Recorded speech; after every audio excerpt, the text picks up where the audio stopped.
शुरू में जो मुझे बात करनी है वो बहुत ही इम्पॉर्टेंट है।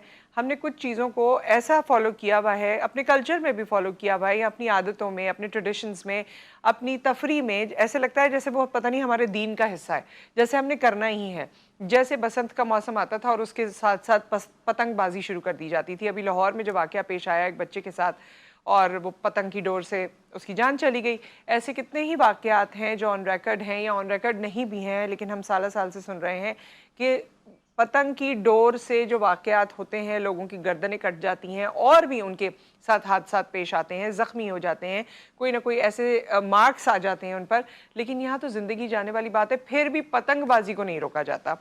इस बार बहरहाल इस पे बहुत ज़्यादा ह्यू एंड क्राई हुआ है और बहुत ज़्यादा लोग इस पे अपसेट हुए हैं, परेशान हुए हैं। सोशल मीडिया पे भी बाकायदा ऐसे लगता है कि पूरी मुहिम चल रही है।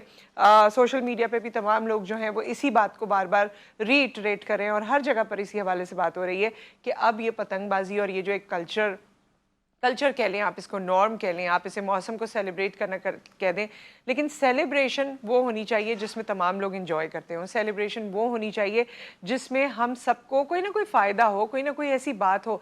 ये तमाम वो लोग हैं जो ये पतंगबाजी की और ये डोर की, इन सब की नज़र हुए, जिनको आप स्क्रीन पे देख रहे हैं। क्या क्या लोगों के साथ ये मामलात हुए हैं। छोटा बच्चा जिसके बारे में मैंने बताया, उसके बाद मैंने सुना है कि उसके जाने के बाद उसकी वालदा चली गई सदमे से। तो ये आखिर कौन सा ऐसा त्यौहार है या कौन सी ऐसी चीज़ है जिसके बगैर बसंत हमारी मुकम्मल नहीं होगी। सो इस चीज़ को ज़रूर यकीनी बनाएं। और बल्कि कल तो मैं कुछ ऐसे वीडियोस भी देख रही थी जिसमें लोग कह रहे थे कि अगर आपको बच्चों के हाथ में अब पतंगें नज़र आती हैं या ये डोर नज़र आती है, आप बेशक उनके हाथ से पतंग लेके फाड़ दें, फेंक दें, अगर आप उनको जानते हैं या नहीं जानते हैं, क्योंकि यही करने से शायद सब कुछ रुकेगा।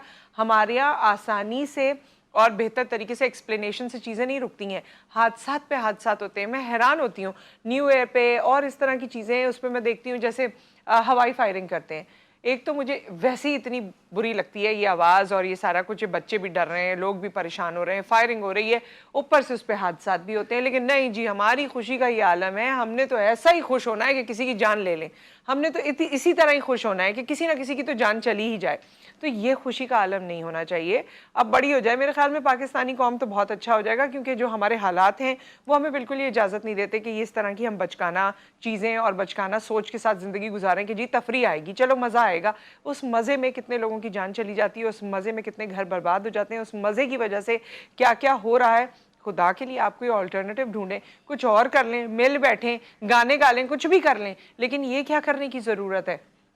इस पे खैर अब बड़े लेवल पर सभी लोगों ने आवाज़ उठाई है, एंड आई होप कि ये चीज़ ख़त्म हो सकेगी कि आपने ये पतंगबाजी करनी है और लोगों के गले काटने, इसको ख़त्म होना चाहिए और इसको ज़रूरी ख़त्म होना चाहिए।